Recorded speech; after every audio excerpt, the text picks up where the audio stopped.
From Orville Gibson's original arch top to Ted McHugh's adjustable truss rod and Seth Lover's humbucking pickup, Gibson guitars have been the trend-setting instruments for the last century.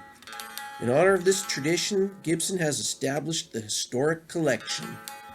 And here we have a Gibson Historic Goldtop R7 VOS finish. This guitar was hand-built by Gibson Custom, where highly skilled artisans are committed to carrying on the company's century-old tradition of creating exquisite, investment-quality instruments. This guitar boldly reflects the highest standards of imaginative design and masterful craftsmanship. And they even give you a little certificate of authenticity, some retro-looking swag, and this little brochure that comes with the hang tags. It further goes on to inform you that with Gibson's history of innovation, the investor can be assured of both musical and financial returns that no other guitars realize. Well, I can't really speak to that. I'm not an investor. This guitar did cost me a small fortune. I couldn't really afford it at the time, but I'd never felt a Les Paul that was as light as this one. I had to have it. The VOS finish is the only bone I have to pick with this guitar.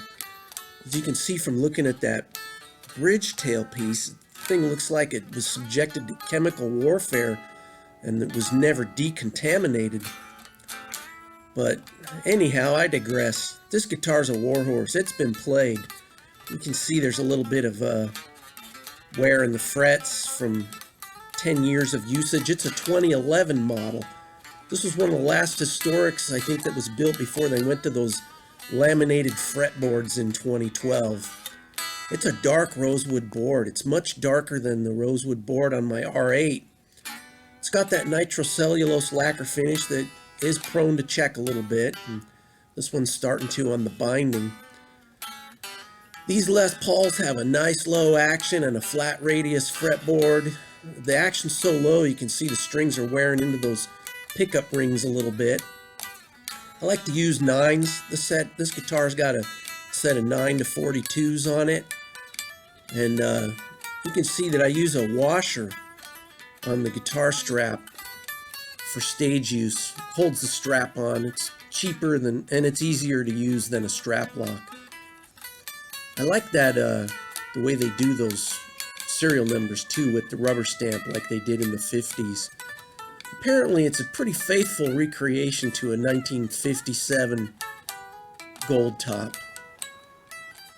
And it's a wonderful sounding guitar. Lightweight, I think, adds to the resonance of this guitar. And on stage it has a nice mid-range.